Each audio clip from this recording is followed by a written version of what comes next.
Assalamualaikum warahmatullahi wabarakatuh. Perkenalkan, nama saya Muhammad Ubaidillah Masrur, NPM 21901081416, Matkul Manajemen Keuangan, kelas M6. Di sini saya akan menjawab atau untuk mencoba menjelaskan soal dari pertemuan ke-7. Bisa dilihat, PT JAS berkeinginan untuk mengembangkan dan menciptakan produk baru dengan kebutuhan dana Rp 100 juta. Terdapat dua sumber dana yang bisa dipakai. Yang pertama, sumber internal diambil dari current asset. Yang kedua, sumber eksternal diambil dari liabilitas. Bisa dilihat berdasarkan data di atas, maka hitung yang pertama ROA. Jika rate of return on current assets adalah 10%, rate of return on fixed asset adalah 25%. Yang kedua, financing cost. Jika cost of current liabilities adalah 14% dan cost of long term debt adalah 18%. Yang ketiga, current ratio. Yang pertama, rate of return on current asset 10% dikali 600 juta sama dengan Rp 60 juta. Rate of return on fixed asset 25% kali 1,8 M Rp 450 juta. Jadi total profit sama dengan Rp 510 juta. ROA sama dengan 510 juta sama dengan 21,25%. Jadi total 2,4 M. Yang kedua, cost of current liabilities 14% kali 300 juta sama dengan Rp 42 juta. Cost of long term debt 18% dikali 2,1 M Rp 378 juta. Jadi total cost of financing sama dengan Rp 420 juta. Yang ketiga, current ratio sama dengan 600 juta sama dengan 2 sama dengan 200%. Jadi total terakhir 300 juta. Menurunkan current asset. Yang pertama, rate of return on current asset 10% kali 500 juta sama dengan 50 juta. Rate of return on fixed asset 25% dikali 1,8 M sama dengan Rp 450 juta. Jadi total profit Rp 500 juta. ROA sama dengan 500 juta dibagi 2,3 M sama dengan 0,2173 sama dengan 21,3%, 0,73%. Current ratio sama dengan 15%, 500. Current ratio sama dengan 500 juta dibagi 300 juta sama dengan 1,66 sama dengan 166%. B. Menambah current liabilitas. 1. Cost of current liabilities 14% kali 400 juta sama dengan 56 juta. Cost of long term debt 18% kali 2,1 M sama dengan Rp 378 juta. Jadi total cost financing sama dengan Rp 434 juta.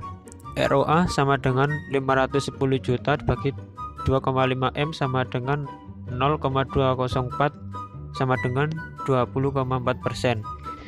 Current ratio sama dengan 600 juta sama dengan 1,5 sama dengan 150%. Perbandingan hasil perhitungan. ROA semula 21,25%, penurunan CA 21,73%, penambahan CL 20,4%.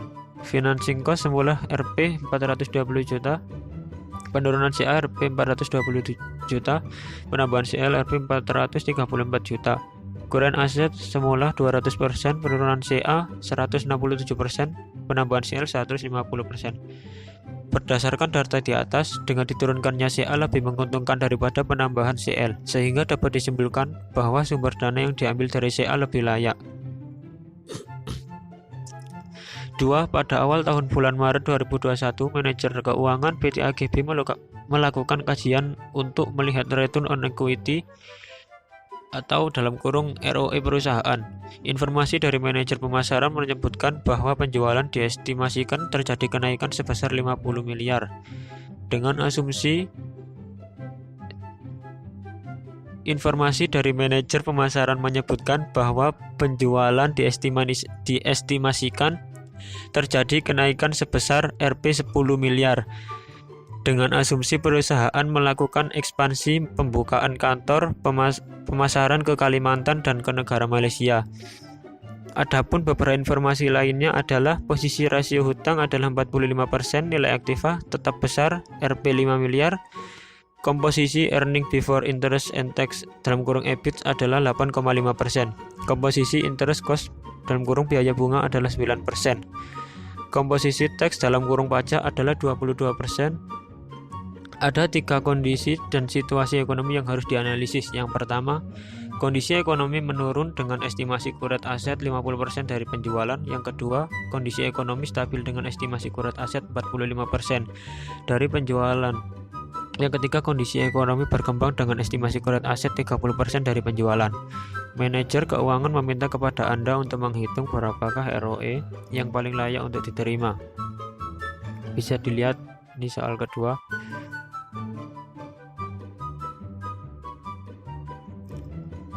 Cara perhitungan current asset sama dengan 10M kali 50%, 10M kali 45%, dan 10M kali 30%. Utang dalam kurung rasio 45% sama dengan 10M kali 45%, 9,5M kali 45%, 8M kali 45%. Ekuitas sama dengan total aset, total kewajiban dalam kurung hutang sama dengan 10M 4,5M sama dengan 9,5M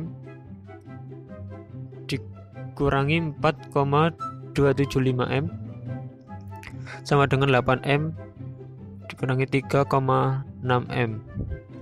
EBIT 8,5% sama dengan 10M kali 8,5%. Interest cost 9% sama dengan 4,5M kali 9%.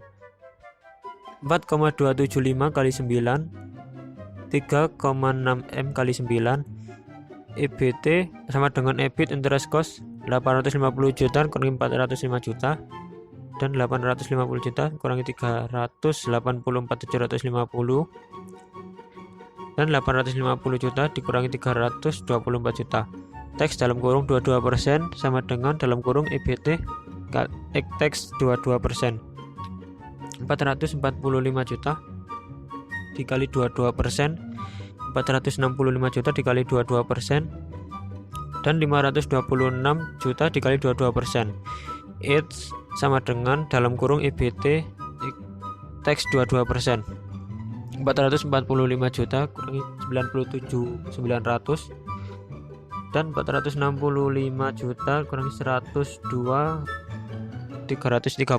Aktiva pasiva, kurang aset Rp 600 juta, kurang liabilitas Rp 300 juta, fixed aset Rp 1,8M, long term debt Rp 2,1M, total aset Rp 2,4M, total liabilitas Rp 2,4M.